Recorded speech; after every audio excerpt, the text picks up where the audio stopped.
Ain't nobody's running, ain't nobody's hiding, nobody's ducking. I mean, Crawford's gonna be right there, ready to trade blows with Canelo Alvarez. Why did you use that word war? Why are you feeling that way? Go down the list and ask me about tactical advantages. Most of them are Crawford. He'd see everything coming. He could see everything coming that Canelo threw at him. He was reading it so well. His guard was so tight as well when he was up at the ropes, when he was exiting, looking to move around. Same size. But that was a brilliant performance. And what can you say? I mean, you got to give him his credit. He created a lot of history. He dreamt this fight. He willed it to happen.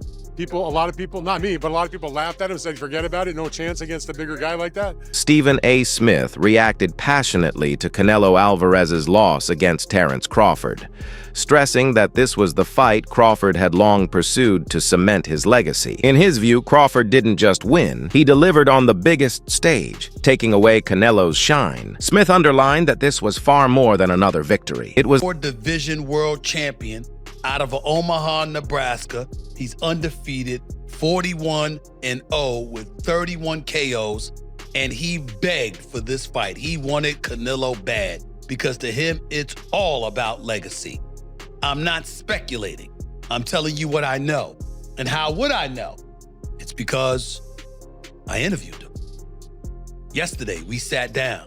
Here is my conversation with the one and only Terence Crawford challenging Saul Canelo Alvarez, moving up 2 weight divisions to do it. Max Kellerman agreed that Crawford's performance was both historic and career-defining.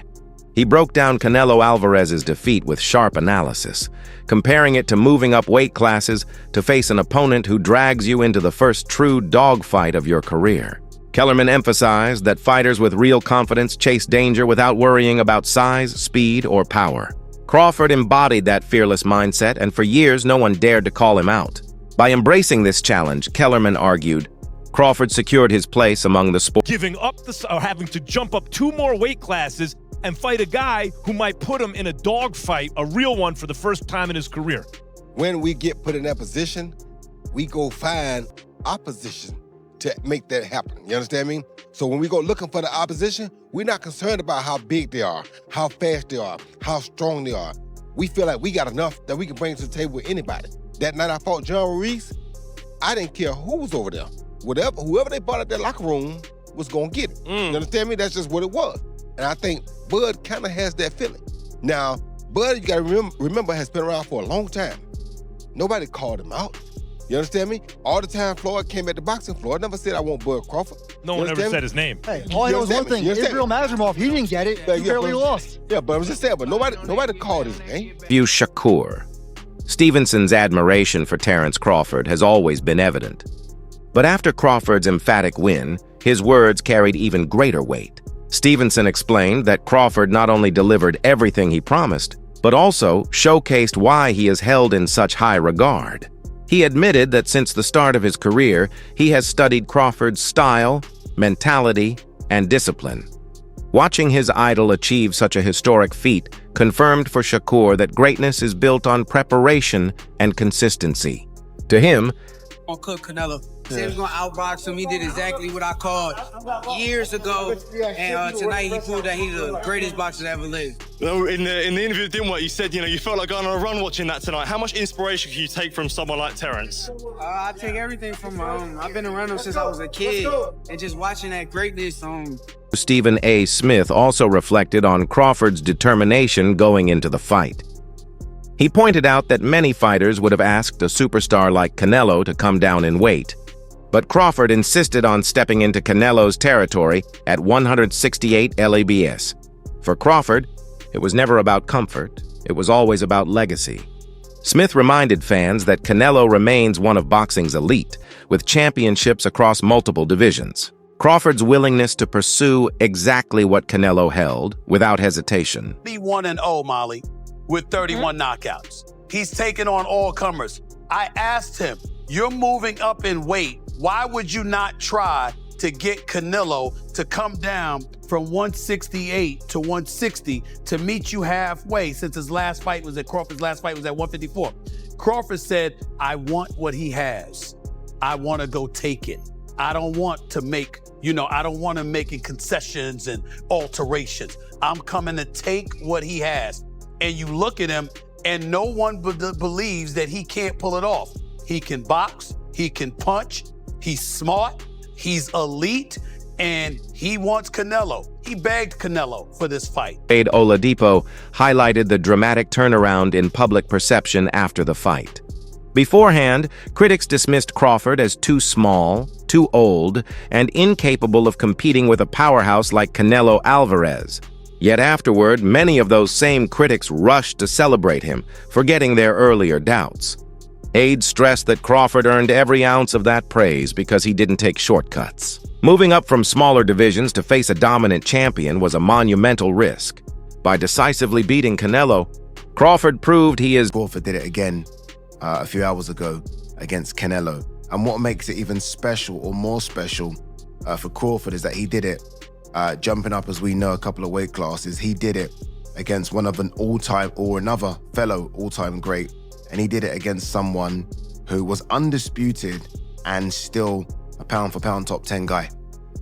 That's what Crawford did, people. So, you know, all those things people were saying in the lead up to this fight, you know, Canelo's going to be too strong, Canelo's too experienced, Crawford's going to be 38, all that. You have to remember all of that when you give Crawford his flowers. Don't like, oh, well, you know, Canelo looked old. No. I don't want to hear any of that. I've started to see a few people on Twitter start to kind of sort of find excuses already. No. Remember everything you said, because Crawford deserves all of that. All of that. Crawford was incredible.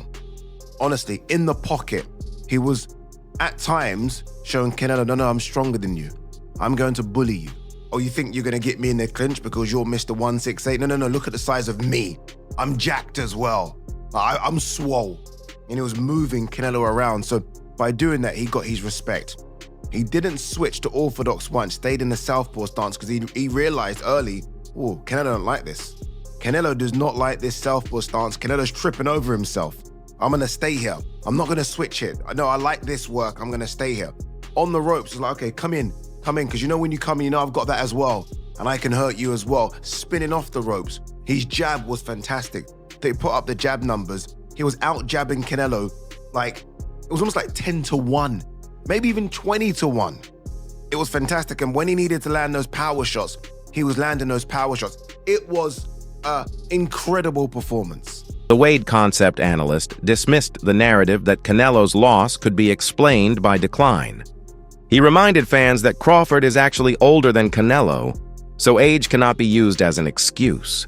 Beyond that, Canelo entered the fight with clear advantages in weight, power, and experience at super middleweight, yet still lost.